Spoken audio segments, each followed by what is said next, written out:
Welcome to Chapter 3 of the Creating Lighting Fixture GDTF video series. The basic description and geometries of the light were completed in the previous chapters, so it's time to define the spectral color behavior of the light and any of the color filters it has. You can jump to the different subjects in this chapter using the displayed timestamps. Before going any further, you need to know what has been described in the physical description page. This is where the color-related photometric behavior of the light is defined. It's really important to understand that you are defining the spectral color characteristics of what comes out of each of a light's lenses, not just the emitter or emitters inside the light. Each beam or lens object is defined as either an LED-based or some sort of conventional bulb plus color filters. You can easily get the spectral color distribution data for conventional and LED-based fixtures by using a good quality light spectrometer and measuring your light's output for each color from a consistent fixed distance, say for example 5 meters from the lens. However, to get the spectral data for older style intelligent lights that combine a bulb with a color mixing system or color wheel, you will likely need to contact the manufacturer to obtain accurate data. Let's open the physical description page and take a look at the page and its layout before we start to set up the emitters for our example light. On the left are the emitters, filters, DMX profiles, and color space tabs. The emitters tab is used to set up light sources and additive color mixing such as RGB LEDs. Set up subtractive color mixing like CMY blades and color wheels in the filters tab. Define response curves in the DMX profiles tabs, and color models in the color space tab. The emitter tab is where the light sources are defined, including additive color mixing for LED-based fixtures. For LED fixtures, this will be one emitter for each color of the fixture.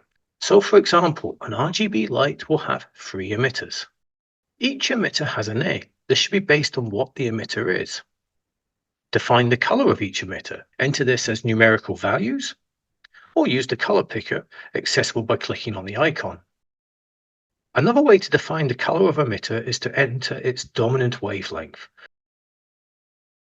If you want, you can document the manufacturer's part number for an LED emitter. Next is the spectral power distribution section of the page. Here you can define things like the brightness of emitters at a specific DMX value and the dimming curve between these measurement points. In most cases, you can just set this up to go from 0 to maximum output.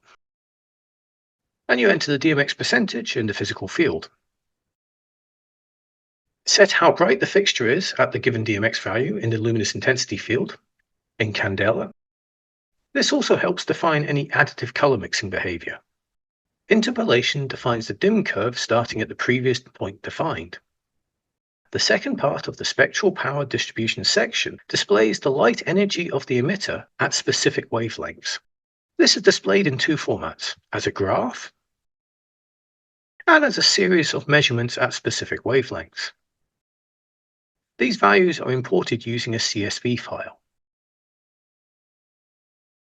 You configure subtractive color mixing in the filters tab. Each filter entry represents one of the colors in a subtractive color mixing system.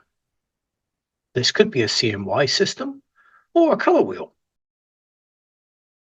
Each filter should again be named based on what it is.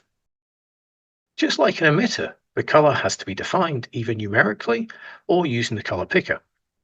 However, unlike an emitter, a filter doesn't have a dominant wavelength, and since it isn't an LED, there's no diode part number.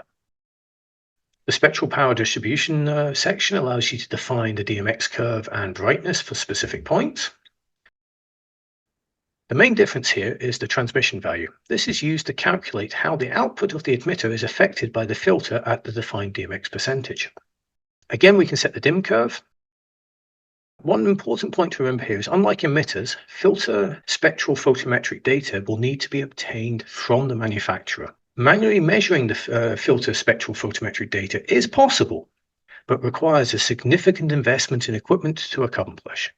DMX Profile enables you to set up response curves for how prisms, animation wheels, and related features respond at specific DMX values. Set the intensity for each DMX value and the corresponding position on the graph.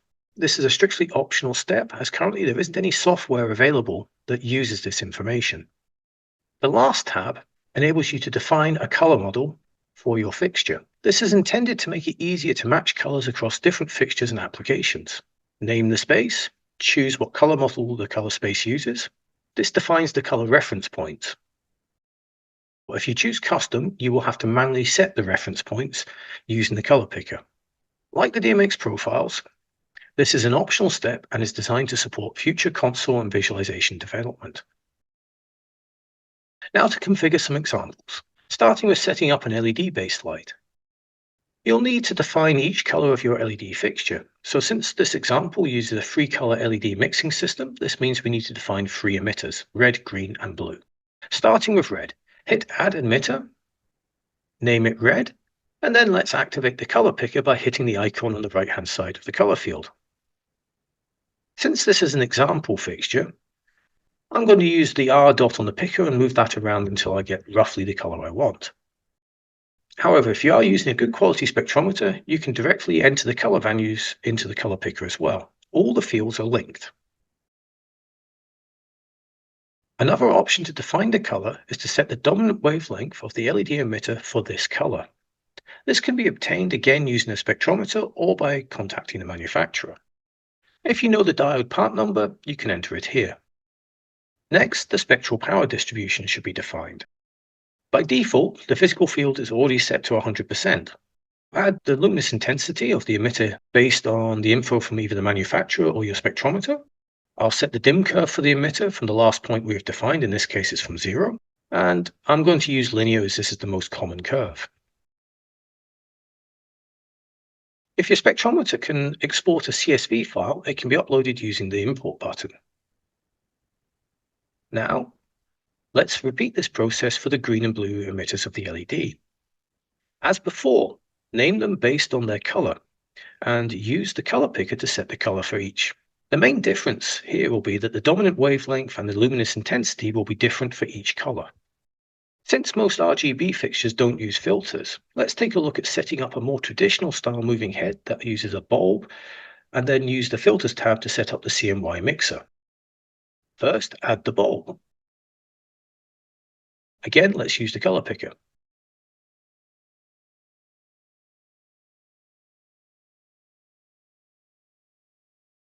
Enter the luminous intensity and leave the interpolation as linear. Open the Filters tab. Here we'll set up the CMY mixing. Let's start by setting up the CMY mixing and then move on to individual colors that are color wheel. As with the emitters, name each filter based on its color and set the color using the picker.